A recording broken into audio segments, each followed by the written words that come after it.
Assalamualaikum warahmatullahi wabarakatuh. Perkenalkan, nama saya Sela Safira Putri dengan NIM 2017-210614. Di sini saya akan menjelaskan tentang metodologi penelitian saya yang berjudul Pengaruh Kepemilikan Manajerial, Financial Leverage, Dewan Komisaris Independen, Size, dan Profitabilitas terhadap pengungkapan Corporate Social Responsibility. Yang pertama yaitu pendahuluan, di mana yang pertama adalah latar belakang. Corporate Social Responsibility merupakan sebuah gagasan yang menjadikan perusahaan tidak lagi dihadapkan pada tanggung jawab yang berpijak pada single bottom line, yaitu nilai perusahaan atau corporate value yang didefinisikan dalam kondisi keuangan atau finansial saja.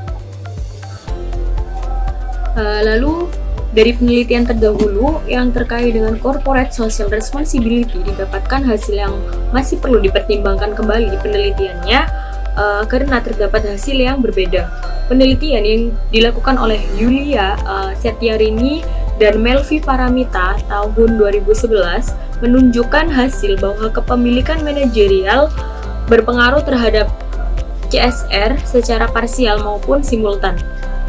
Di mana penelitian yang dilakukan oleh Dian Yuni Damayanti pada tahun 2017 bahwa kepemilikan manajerial tidak berpengaruh terhadap pengungkapan CSR pada perusahaan manufaktur, dan kepemilikan manajerial adalah perbandingan kepemilikan saham manajerial dibandingkan dengan jumlah saham yang beredar di pasar saham yang biasanya dikatakan sebagai besaran proporsi saham biasa yang dimiliki oleh manajemen atau direksi dan komisaris. Di dalam penelitian ini, faktor lain yang dapat mempengaruhi suatu pengungkapan corporate social responsibility adalah financial leverage, size, dewan komisaris independen, dan profitabilitas.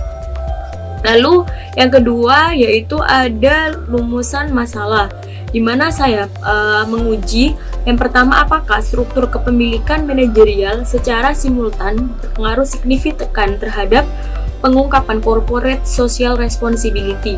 Yang kedua, apakah financial leverage secara simultan berpengaruh terhadap pengungkapan corporate social responsibility. Dan yang ketiga yaitu apakah Dewan Komisaris Independen secara simultan berpengaruh signifikan terhadap pengungkapan corporate social responsibility. Yang keempat, apakah size secara simultan berpengaruh terhadap pengungkapan corporate social responsibility. Dan yang terakhir yaitu apakah profitabilitas secara simultan berpengaruh terhadap pengungkapan social responsibility. Yang ketiga ada tujuan penelitian, di mana tujuan penelitian ini yaitu yang pertama untuk menguji pengaruh struktur kepemilikan manajerial secara simultan berpengaruh terhadap pengungkapan corporate social responsibility. Yang kedua dapat menguji pengaruh financial leverage terhadap secara simultan berpengaruh atau tidak terhadap pengungkapan corporate social responsibility. Yang ketiga, menguji pengaruh Dewan Komisaris Independen secara simultan berpengaruh terhadap pengungkapan corporate social responsibility. Yang keempat, menguji pengaruh size secara simultan berpengaruh terhadap pengungkapan corporate social responsibility.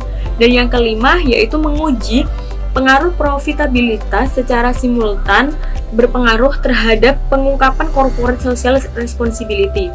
Dan yang terakhir yaitu manfaat penelitian. Di sini manfaat penelitian bagi peneliti sendiri yaitu dapat menambah wawasan dan memperluas pengetahuan pada bidang keuangan. Dan bagi peneliti selanjutnya dapat digunakan sebagai bahan referensi bagi peneliti lain yang terkait mengenai faktor-faktor yang dapat mempengaruhi pengungkapan corporate social responsibility. Selanjutnya yaitu landasan teori, di mana tanggung jawab sosial atau corporate social responsibility adalah komitmen perusahaan untuk memberikan kontribusi sukarela jangka panjang pada masalah tertentu di masyarakat atau lingkungan guna untuk menciptakan suatu lingkungan yang lebih baik.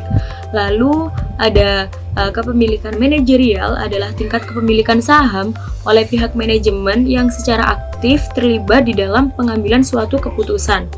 Kemudian ada tingkat leverage keuangan perusahaan juga dapat digunakan sebagai proksi untuk kekuatan suatu kreditor, dan efek dari leverage keuangan sendiri itu dapat meningkatkan suatu pengungkapan CSR tampaknya menjadi suatu subjek yang kontroversial dengan beragam penelitian terhadap studi yang tidak jelas.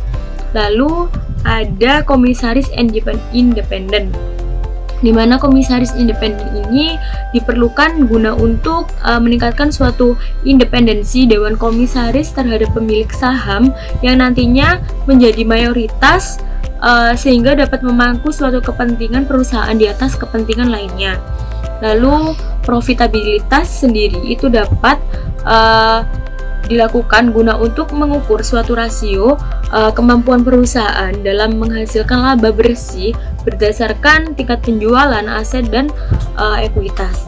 Lalu yang terakhir ada size, di mana size ini merupakan suatu skala ukuran perusahaan yang dapat mempengaruhi luas pengungkapan informasi dalam suatu laporan keuangan.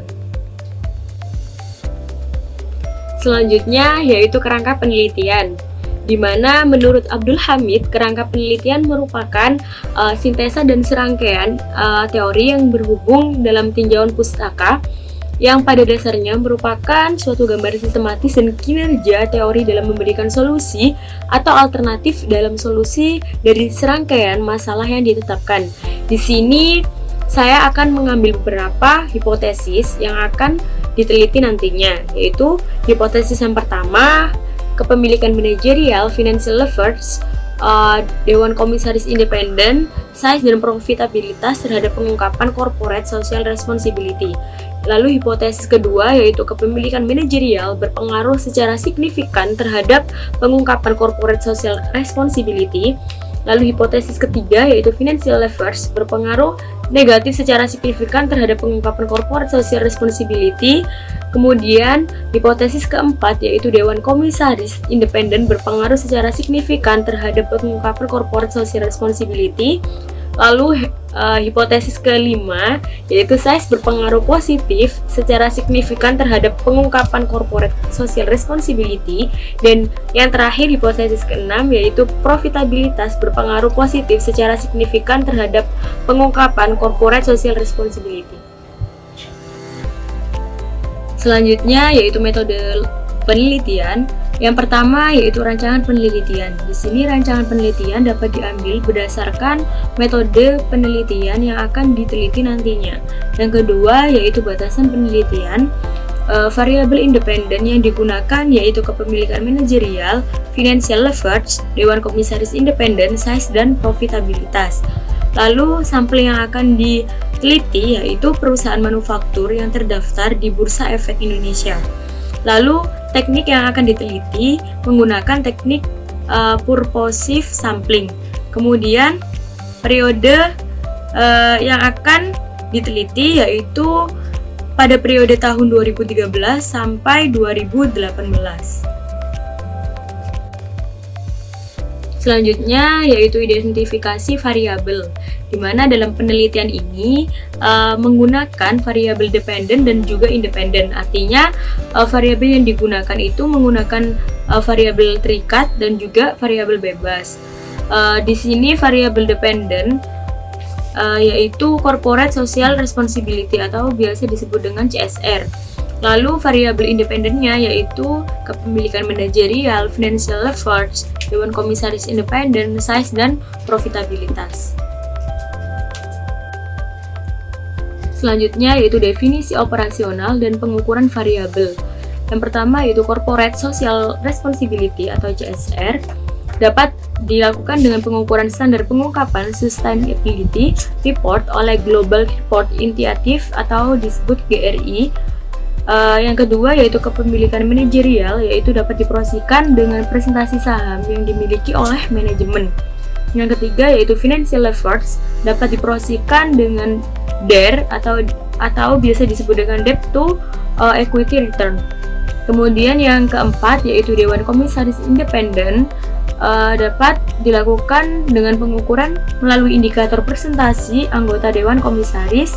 Dan yang kelima ada size, yang dapat dipromosikan dengan menggunakan in of total asset, Dan yang terakhir ada profitabilitas yang akan diproyeksikan dengan menggunakan ROE atau disebut dengan Return on Equity. Selanjutnya yaitu populasi, sampel, dan teknik pengumpulan sampel. Di sini populasi yang akan diteliti yaitu perusahaan manufaktur yang terdaftar di Bursa Efek Indonesia. Lalu sampel yang akan diteliti yaitu perusahaan manufaktur pada periode 2013 hingga 2018. Dan yang terakhir yaitu teknik yang akan diteliti yaitu menggunakan teknik purposive sampling. Dan yang terakhir yaitu teknik analisis data, di mana teknik analisis data yang akan dilakukan dalam penelitian nantinya yaitu menggunakan analisis deskriptif dan juga MRA. Di mana analisis deskriptif ini yaitu analisis yang dapat digunakan untuk melihat gambaran suatu deskriptif dari nilai rata-rata atau biasa disebut dengan mean, standar deviasi, maupun diukur secara minimum maupun maksimum. Lalu MRA ini dapat diukur secara dengan dilakukan uji F maupun uji T. Terima kasih, sekian presentasi dari saya, kurang lebihnya mohon maaf. Saya akhiri, wassalamualaikum warahmatullahi wabarakatuh.